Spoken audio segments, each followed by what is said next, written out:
धर्मांतरण बड़ा आसान है, लेकिन ये धर्मांतरण आपको कितना परेशान और मुसीबत में डाल सकता है, इसका अंदाजा शायद लोगों को नहीं रहता है। यही वजह है कि बस्तर में एक शख्स का मुर्दा 15 दिनों से मुर्दा घर में पड़ा है और उसका अंतिम संस्कार नहीं हो पा रहा है। मृतक का पुत्र जिला प्रशासन से लेकर हाई कोर्ट और सुप्रीम कोर्ट तक चक्कर लगा के आ गया है, लेकिन बॉडी को 2 गज जमीन नसीब नहीं हो रही है। ये बहुत ही अलग तरह का मामला है। क्या है पूरा मामला और क्यों एक शख्स को पिछले 15 दिनों से अंतिम संस्कार का इंतजार करना पड़ रहा है, एक मुर्दा को, ये पूरी कहानी हम आपको इस खबर में बताएंगे। स्पर्श मल्टी स्पेशलिटी हॉस्पिटल बेहतरीन कार्डियोलॉजी की सुविधा एक्सपर्ट डॉक्टर के साथ ही दे रहा है एम्बुलेंस के लिए टोल फ्री नंबर की सुविधा 08003091616। स्पर्श मल्टी स्पेशलिटी हॉस्पिटल, एक एहसास अपनेपन का।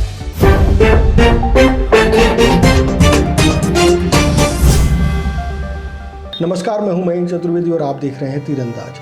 छत्तीसगढ़ का बस्तर क्षेत्र नक्सलियों के कारण दुनिया भर में जाना जाता है, नक्सली घटनाओं के कारण दुनिया भर में जाना जाता है, लेकिन बस्तर में एक नई तरह की समस्या पैदा हो गई है और वो है धर्मांतरण की।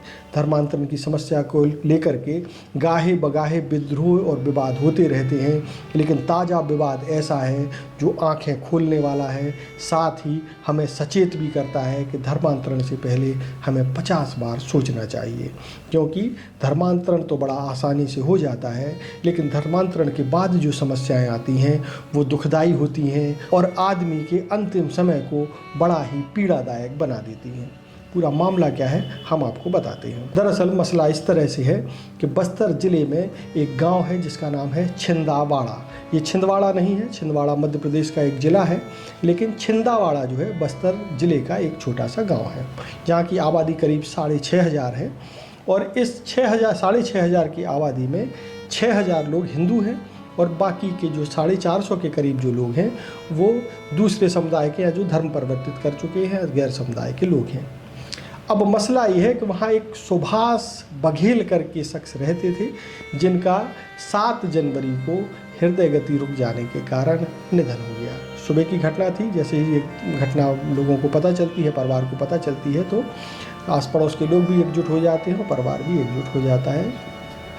इसी बीच जो है ये घटना, ये निधन जो है सुबह करीब 7 बजे होता है, लेकिन इसके कुछ देर बाद ही गांव के लोग एकजुट होकर के उनके पास आते हैं, रमेश बघेल के पास, जो कि सुभाष बघेल के पुत्र हैं। रमेश बघेल से कहा जाता है कि वो सुभाष बघेल का अंतिम संस्कार यानी उन्हें दफनाने का काम उस गांव में नहीं कर सकते। क्यों नहीं कर सकते, इसके पीछे भी एक वजह है। वजह ये है कि सुभाष बघेल धर्मांतरण करके ईसाई बन चुके थे और ईसाई बनने के बाद जो है उनका परिवार भी धर्मांतरण कर चुका था। ग्रामीणों का ऐसा कहना है कि जब धर्मांतरण हुआ तो धर्मांतरण करने वाले लोगों ने बाकी समुदाय के लोगों यानी कि हिंदू समाज के लोगों से बातचीत बंद कर दी और बातचीत बंद करने के साथ साथ उनके जो 30 त्यौहार थे उनमें भी शामिल होना बंद कर दिया। इसके बाद जो पंचायत है उन्होंने एक निर्णय लिया। इस निर्णय को करीब 1 साल हो गए और ये निर्णय ये था कि जो लोग गैर हिंदू हैं और या जो लोग आदिवासी संस्कृति से जुड़े नहीं हैं या उसको छोड़ चुके हैं, उनका अंतिम संस्कार अब इस गांव में नहीं किया जाएगा। जब ये फैसला पंचायत ले लेती है और सुभाष बघेल की मृत्यु होती है तो गांव के लोग, सरपंच के पति भी उनके पास जाकर के इसकी जानकारी देते हैं कि अब उनका शव जो है, उनके पिताजी का शव, सुभाष बघेल जी का शव अब गांव में दफनाया नहीं जा सकता। इसके बाद उनके परिवार के लोग भी जो है गुहार लगाते हैं कि इसका कोई रास्ता निकाला जाए और रास्ता निकाले जाने के साथ उनके पिताजी के शव को जो है गांव में ही दफनाने की व्यवस्था की जाए, क्योंकि उनके और भी जो पुरखे हैं उनका अंतिम संस्कार उसी गाँव में किया गया है। चूँकि बस्तर जो है आदिवासी बहुल इलाका है, इसलिए पूरे बस्तर में 5वीं अनुसूची लागू है। 5वीं अनुसूची लागू होने का मतलब ये है कि गाँव के फैसले ग्राम पंचायत ही लेती है। ऐसे में बाहरी दखल थोड़ा सा कम हो जाता है। जब कोई फैसला होता नहीं दिखता है तो सुभाष बघेल के पुत्र रमेश बघेल जिला प्रशासन के पास जाते हैं और गुहार करते हैं कि उन्हें उनके पिताजी को दफन करने के लिए कम से कम 2 गज जमीन जरूर नसीब हो जाए। लेकिन ग्राम पंचायत के विरोध और ग्रामीणों के विरोध के कारण ऐसा नहीं हो पाता है। इसके दूसरे दिन जो है रमेश बघेल अपने पिता के अंतिम संस्कार के लिए छत्तीसगढ़ हाई कोर्ट जाते हैं, लेकिन छत्तीसगढ़ हाई कोर्ट ये कहती है कि इससे कानून व्यवस्था की स्थिति खराब हो सकती है और आपसी सामंजस्य और बैठ करके इस पर निर्णय लिया जाना चाहिए। जब वहाँ से भी कोई राहत मिलती नहीं दिखती है तो रमेश बघेल सुप्रीम कोर्ट का रुख करते हैं और सुप्रीम कोर्ट का रुख करने के बाद सुप्रीम कोर्ट 20 जनवरी कहती है कि ये बड़ा दुख का मामला है कि किसी व्यक्ति के अंतिम संस्कार के लिए उसके पुत्र को सुप्रीम कोर्ट आना पड़ा। और सुप्रीम कोर्ट ये भी कहता है कि हाई कोर्ट ने जो रास्ता अपनाया है इस पर फैसला ना दे करके उस पर भी सुप्रीम कोर्ट जो है थोड़ा सा सहमत दिखाई नहीं दिया। हालांकि ये मामला अभी भी सुप्रीम कोर्ट में बताया जा रहा है, जैसा कि बस्तर के पुलिस अधीक्षक शलभ सिन्हा बताते हैं कि ये मामला अभी सुप्रीम कोर्ट में है। ऐसी स्थिति में अभी तक उस शख्स यानी कि सुभाष बघेल का अंतिम संस्कार नहीं किया जा सका है। अब आप देखिए कि किस तरीके से बस्तर में धर्मांतरण कर चुके लोगों के सामने किस तरह की मुसीबतें सामने आ रही हैं।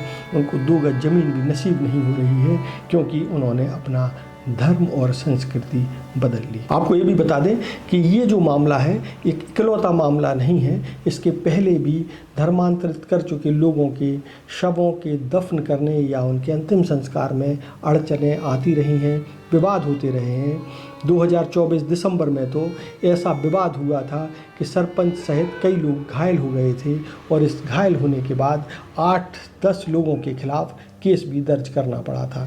कई मामले तो ऐसे भी हैं जिसमें गैर हिंदू व्यक्ति यानी धर्मांतरित व्यक्ति के अंतिम संस्कार के बाद ग्रामीणों ने उसकी बॉडी को ज़मीन से निकालने की कोशिश की और कहीं ज़्यादा विवाद की स्थिति भी बनी। ऐसी स्थिति को देखते हुए लोगों को ये समझना चाहिए कि जिस संस्कृति और परंपरा में वो लोग रह रहे हैं उससे इतर जाने पर किस तरह की मुसीबतों का सामना उनके अंतिम समय में और उनके परिवारों को करना पड़ सकता है, इसके बारे में ज़रूर सोचना चाहिए।